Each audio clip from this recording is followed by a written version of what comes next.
Est-ce que l'Afrique produit déjà du blé? Est-ce que les pays africains sont à même de satisfaire la demande du continent? Est-ce que la situation entre l'Ukraine et la Russie est une opportunité aujourd'hui pour l'Afrique pour booster son blé? C'est tout de suite et c'est dans cette vidéo. Générique!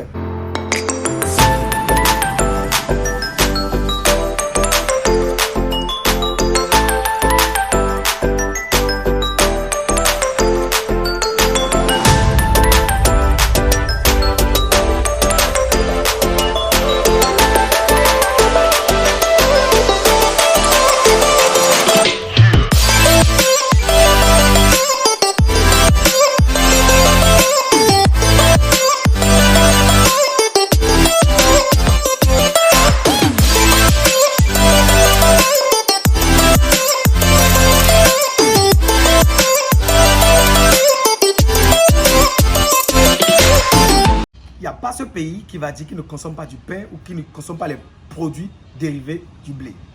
Et tous les pays sont liés.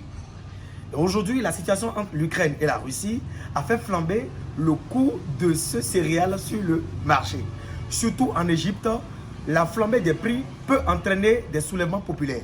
Alors, je me suis amusé à voir l'historique de la production du blé en Afrique et j'ai constaté que, selon la FAO, 25 pays africains produisent du blé jusqu'en 2016.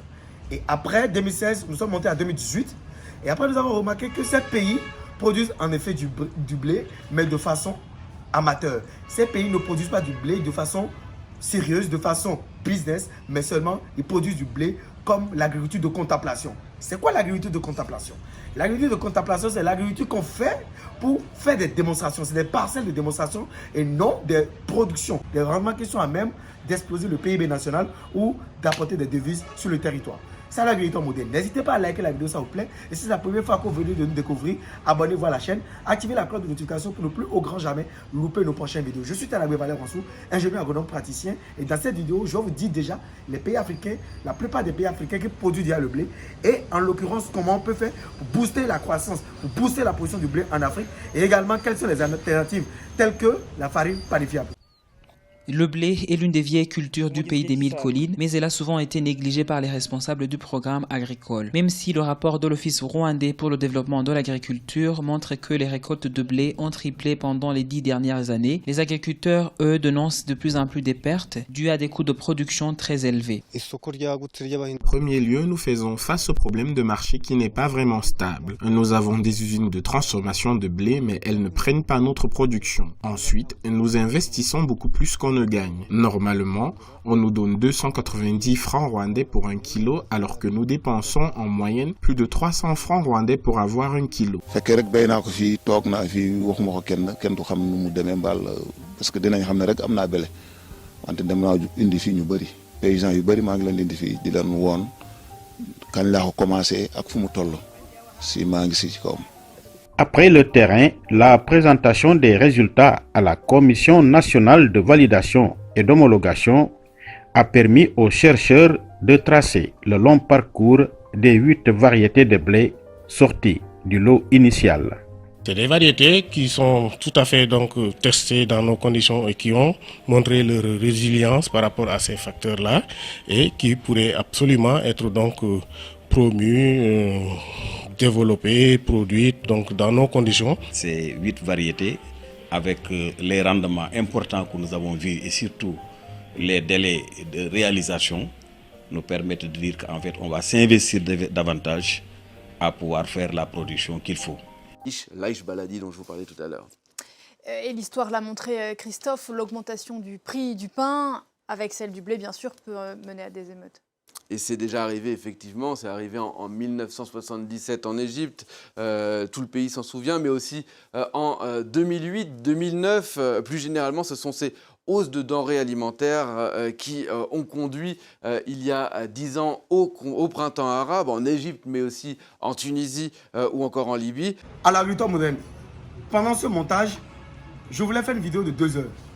Mais je me suis dit, ça ne sert à rien de faire une vidéo de 2 heures, puisque ce n'est que les mêmes choses que je vais répéter dans la vidéo.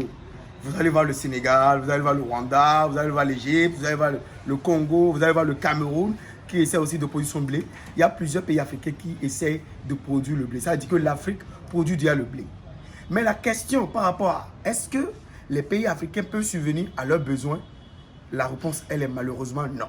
Les pays africains, au jour d'aujourd'hui, ne peuvent pas subvenir à leurs besoins en 2022 en matière de production de blé.